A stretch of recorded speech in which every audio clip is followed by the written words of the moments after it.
आजकल मार्केट में एक एक्टिव इंग्रेडिएंट की बहुत हाइप है एंड दैट इज़ पेप्टाइड्स। आपको पेप्टाइड्स अपनी फेस क्रीम्स में नज़र आएंगे, आई क्रीम्स में नज़र आएंगे, कुछ सिरम्स में नज़र आएंगे और बहुत से लग्जरी ब्रांड्स हैं which are marketing peptides like anything. So क्या ये सब सच है? मार्केटिंग स्ट्रेटजीज़ हैं? क्या पेप्टाइड्स वाकई हेल्पफुल हैं? किस एज में हम इस पेप्टाइड्स को स्टार्ट कर सकते हैं और कौन सा पेप्टाइड आपकी स्किन के लिए बेनिफिशियल है, ये सब हम जानेंगे आज की इस वीडियो में।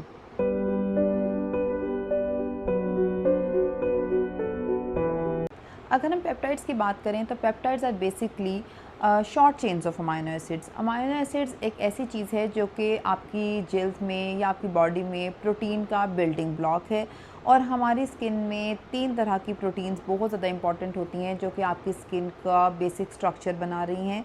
इनमें सबसे इम्पॉर्टेंट है केराटिन, जो कि आपकी स्किन की सुपरफिशियल लेयर्स में होता है और वो आपकी स्किन का एक तरह से बैरियर को मेंटेन रख रहा होता है। क्या चीज़ आपकी स्किन से क्रॉस करनी है, क्या नहीं करनी है, आपकी स्किन पे कैसे कितनी सेंसिटिविटी आनी है, ये सब केराटिन पे डिपेंड कर रहा होता है।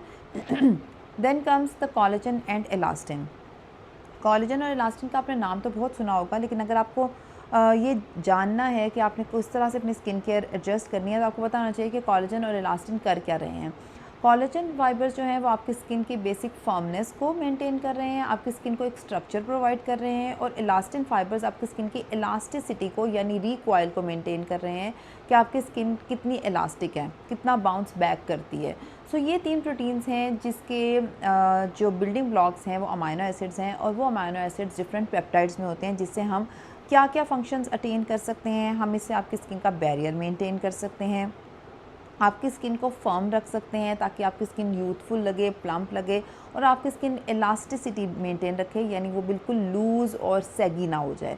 तो ये सब चीज़ें हैं जो कि हम पेप्टाइड से अचीव कर सकते हैं। कुछ पेप्टाइड्स ऐसे हैं जो कि आपकी पिगमेंटेशन को भी बेहतर करते हैं और ब्राइटनेस अचीव करते हैं।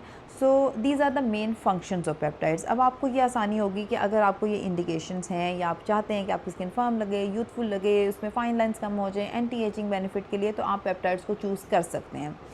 देन कम्स द क्वेश्चन कि आपने कौन सा पेप्टाइड चूज़ करना है। Market is flooded with peptides.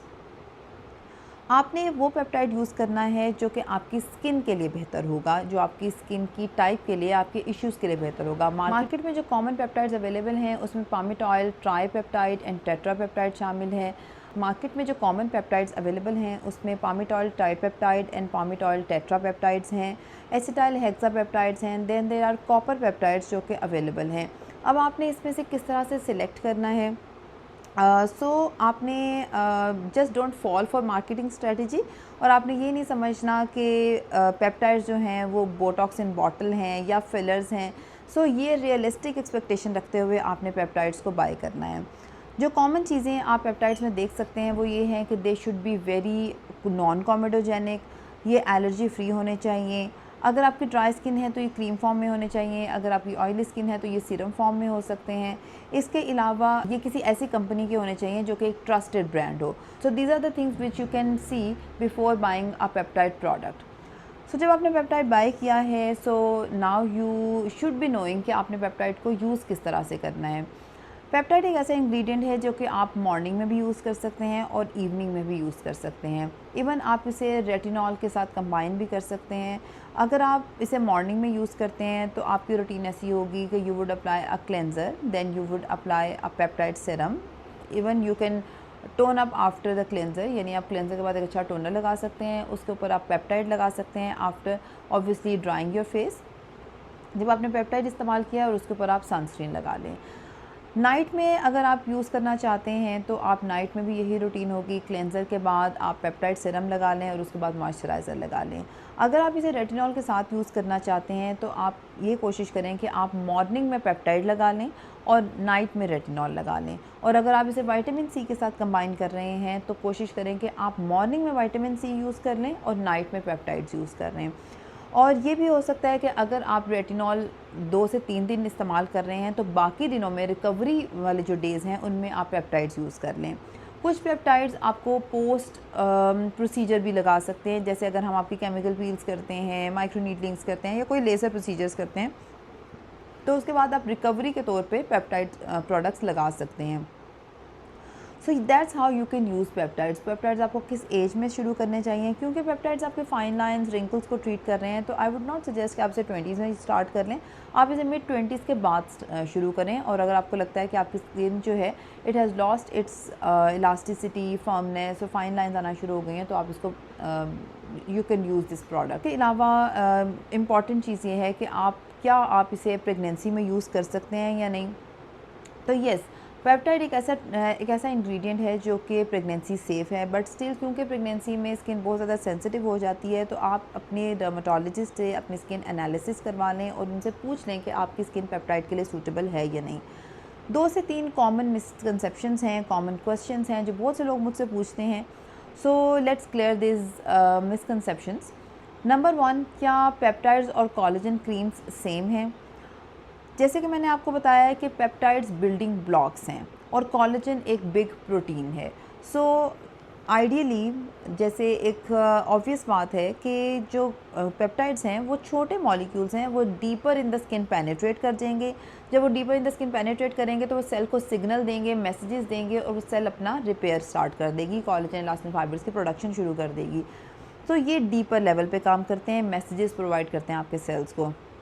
जबकि कोलेजन एक बिग मॉलिक्यूल है और इतना बिग मॉलिक्यूल जब आपकी अपनी स्किन पे अप्लाई करते हैं तो ये बहुत ज़्यादा पेनिट्रेट नहीं करता, ये आपकी स्किन पे एक सील क्रिएट कर देता है। तो स्किन सीलिंग इफेक्ट के लिए तो कोलेजन आप यूज़ कर सकते हैं, लेकिन अगर आप चाहते हैं कि डीपर पेनिट्रेशन के साथ आपके सेल्स को सिग्नलिंग प्रोवाइड हो, सो उस केस में हम पेप्टाइड्स को प्रेफर करेंगे। इसके अलावा एक क्वेश्चन ये है कि आपकी जो रेटिनॉल है, is this the same as the peptides, या रेटिनॉल और पेप्टाइड में किस चीज़ को यूज़ करना चाहिए? तो अगर आपकी स्किन पे सन डैमेज ज़्यादा है, पिगमेंटेशन ज़्यादा है, क्लोग पोर्स हैं और आप अपनी स्किन का टर्नओवर बढ़ाना चाहते हैं, तो रेटिनॉल आपके लिए बेस्ट है। और अगर आप चाहते हैं कि स्किन जस्ट फर्म और इलास्टिक रहे और जस्ट फाइन लाइन्स थोड़ी सी बेहतर रहें और प्लम्प हो जाए, देन पेप्टाइड आपके लिए ज़्यादा अच्छा रहेगा। और even you can use both, और जैसे मैंने आपको बताया कि आप मॉर्निंग इवनिंग में डिवाइड कर सकते हैं या आप डेज़ डिवाइड कर सकते हैं कि किन डेज़ में आपने रेटिनॉल लगाना है और किन डेज़ में आपने पेप्टाइड्स लगाना है। कुछ पेप्टाइड्स हैं जो कि हम इंजेक्ट करते हैं या माइक्रो नीडलिंग के थ्रू करते हैं, जैसे कि copper peptides. I will make a separate video on copper peptides. लेकिन कुछ पेप्टाइड्स हैं जो कि टॉपिकल के साथ साथ स्किन प्रोसीजर्स में भी यूज़ होते हैं और उनके डिफरेंट बेनिफिट्स हैं। सो सबसे इम्पॉर्टेंट बात यह है कि पेप्टाइड से आपने रियलिस्टिक एक्सपेक्टेशन रखनी है। आपने ये नहीं समझना कि it's a Botox in a bottle, या फिर ये एक फिलर है, या ये आपकी सैगी स्किन को बहुत ज़्यादा प्लम्प कर देगा, या आपकी जो एडवांस्ड एजिंग है उसको ट्रीट कर देगा। These are total misconceptions and marketing strategies. Don't fall for these marketing strategies. और अगर आपको रियलिस्टिक एक्सपेक्टेशंस हैं, देन आप पेप्टाइड से अच्छी तरह सेटिस्फाइड भी हो जाएंगे। और last but not the least, consistency matters a lot. अगर आप कंसिस्टेंट नहीं हैं तो पेप्टाइड्स आपको बेनिफिट नहीं देंगे, क्योंकि पेप्टाइड्स के इफेक्ट्स को स्टार्ट होने में एटलीस्ट 2 to 4 वीक्स लग जाते हैं। Collagen production anywhere in the body takes 3 months. तो अगर आप कोलेजन प्रोडक्शन के लिए पेप्टाइड्स को यूज़ कर रहे हैं तो 3 महीने आपको वेट करना पड़ेगा। कुछ चीज़ें हैं जो आपने कभी भी स्किप नहीं करनी, वो ये है कि सनस्क्रीन आपने मस्ट यूज़ करना है। पेप्टाइड्स को आपने मॉइस्चराइज़र का अल्टरनेटिव नहीं समझना, मॉइस्चराइज़र इसके ऊपर आपने लाजमी लगाना है।